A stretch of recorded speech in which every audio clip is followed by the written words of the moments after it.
وہ جو ہے وہ احتساب کے بغیر ان چیزوں کو کرنا بڑا مشکل کام ہے، ناممکن کام ہے۔ اور اب ان وزراء پہ جو کڑی نگرانی ہونی چاہیے ان وزراء کی، اور جو تبادلے اور تقرریوں کا معاملہ ہے وہ تو وزیر اعظم نے ابھی تک ان سے پابندی نہیں ہٹائی ہے۔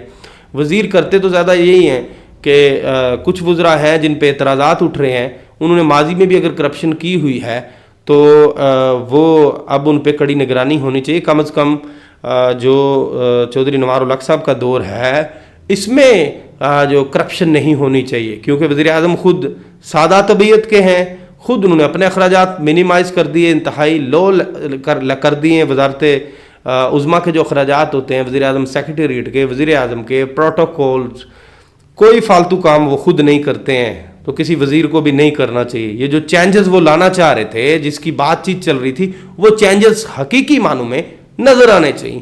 دوسری طرف احتساب یہ باتیں جو ہے نا، بیوروکریسی نو ڈاؤٹ خاصی بیک فٹ پہ گئی ہے۔ اس وقت بیوروکریسی کی جو کرپشن کی ریشو وہ نہیں جو ماضی کی حکومتوں میں ہوا کرتی تھی۔ اس وقت بیوروکریسی اتنی بااختیار نہیں ہے جتنی ماضی کی حکومتوں میں ہوا کرتی تھی، اور اس وقت بیوروکریسی آنکھیں بند کروا کے وزراء اعظم سے جیسے فائلوں پہ سائن کروا لیا کرتی تھی، یہاں پہ فائل سائن کروانے والا کوئی چکر نہیں۔ کوئی بیوروکریٹ جو ہے وہ اس کی جرت ہی نہیں ہے کہ وہ جا کے پرائم منسٹر کے پاس کوئی فائل لے کے چلا جائے، پہلے تو تیار ہی نہیں ہوتے ہیں۔ اگر فائل چلی بھی جاتی ہے، ہاں وہ چھوٹے سے کام کی فائل ہوگی، وزیر اعظم اس کو تب تک اس کی اپروول نہیں دیتے جب تک وہ خود اس کے متعلقہ جو قواعد و ضوابط ہیں ان سے آگاہ نہیں ہو جاتے، جب تک وہ تسلی نہیں کر لیتے کہ کہیں جو کام مجھ سے کروایا جا رہا ہے یہ آئین قانون کے مطابق ہے، اس کے بعد ہی اس فائل کی منظوری ہوتی ہے۔ یہ فائلوں شیلوں والا چکر جو ہے وہ ختم ہو گیا، لیکن احتساب جو ہے وہ ہونا ضروری ہے، تبھی جا کے نظام چلے گا۔ چلے اب محکمے مل گئے ہیں وزراء، اس کے علاوہ ساری خواتین کے ایڈجسٹمنٹس کی بات چیت چل رہی ہے۔ میری اطلاع یہی ہے، وزارت اطلاعات بھی جو ہے وہ وزیر اعظم جو آزاد کشمیر کا جو گروپ ہے، میری گروپ سے مراد فارورڈ بلاک گروپ، منحرف اراکین اسمبلی پی ٹی آئی کے جو وزیر اعظم کے ساتھ آ کے کھڑے ہو گئے تھے، ان میں ایک بڑی سنجیدہ اور پڑھی لکھی خاتون ہیں جن نے شعبہ تعلیم میں بھی اپنی خدمات دے رکھی ہیں۔ وہ پی ٹی آئی خواتین ونگ کو بھی ایکٹیو رکھتی رہی ہیں۔ وہ وزارت اطلاعات کے لیے جو کہ ان کا وہ اگر ان کو دی جاتی ہے، نام تو چل رہا ہے، تو وہ ڈلیور کر سکتی ہیں۔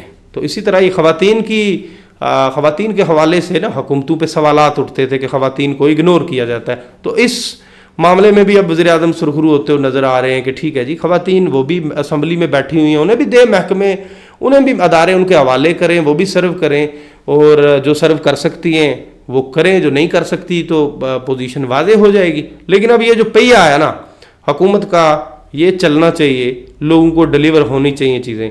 تو بات چیت چل رہی ہے، سابق صدر و وزیر اعظم آزاد کشمیر سردار محمد یعقوب خان صاحب کی جو صاحبزادی ہیں انہیں بھی شاید حکومت میں ایڈجسٹ کیا جائے۔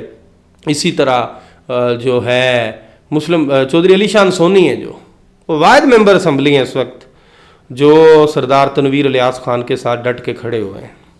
ماضی میں وہ ہر حکومت کا حصہ ہوتے رہے، لیکن اس دفعہ ان کے حوالے سے خبریں چل رہی ہیں، تو میں نے اپنے ذرائع سے پتہ کیا کہ کیا ان کو بھی وزیر لگایا جا رہا ہے، بنایا جا رہا ہے، لیکن ایسی کوئی بات نہیں ہے۔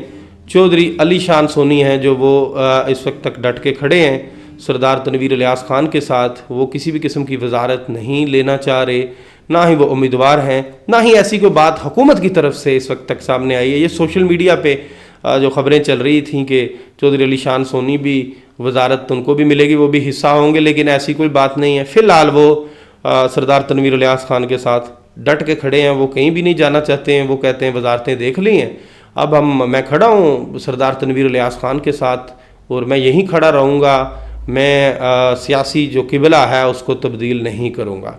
تو اب آگے بڑھتے ہیں۔ مسلم لیگ نون کے جو ذرائع ہیں وہ یہ جو محکمے اس وقت الاٹ ہو گئے وزراء کو، تو اس پہ وہ خوش بھی ہیں ناخوش بھی ہیں۔ جو مسلم لیگ نون کی اعلیٰ قیادت ہے، میاں نواز شریف کے ساتھ لاہور میں آئندہ چند دنوں میں مسلم لیگ نون آزاد کشمیر کی قیادت ملاقات کرنا چاہتی ہے۔ کوئی ایک میٹنگ ہے، اس کے بعد ملاقات کے لیے وقت مانگا جائے گا. جو ہی وقت ملے گا تو اس میں جو اپنے تحفظات ہیں جو پہلے بھی مسلم لیگ نون کی جو آزاد کشمیر نے بھجوا رکھے ہیں میاں محمد نواز شریف کو، تو وہ تحفظات ان کے سامنے رکھے جائیں گے.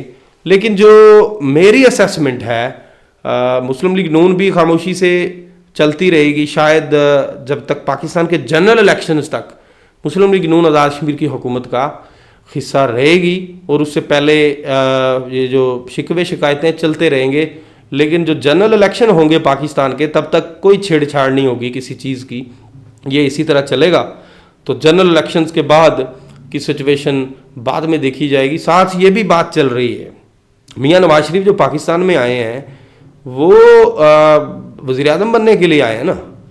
تو اگر مسلم لیگ نون کی پاکستان میں حکومت بن جاتی ہے تو ماضی کی پریکٹسز اور تجربات یہی بتاتے ہیں کہ جو پارٹی وفاق کے اندر مضبوط ہوئی یا اقتدار میں آئی تو آٹومیٹکلی جو اس کی آزاد کشمیر کی برانچ ہوتی ہے نا، لوگ اس کی طرف لپکنا شروع ہو جاتے ہیں.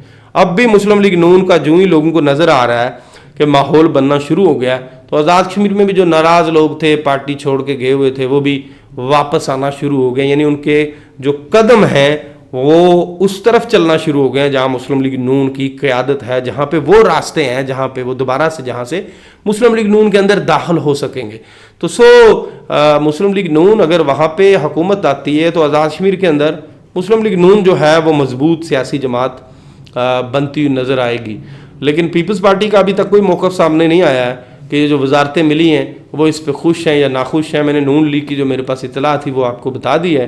تو احتساب بڑا ضروری ہے. اب وزیر اعظم صاحب کو چاہیے کہ احتساب جو کہتے تھے نا کہ وہ بڑا تبدیل کر دیں گے نظام کو، لوگ یاد رکھیں گے، کچھ چیزیں انہوں نے کر دی ہیں، لیکن جو اہم بات ہے وہ ہے احتساب اور کسی بھی قسم کے دباؤ میں نہ آنا.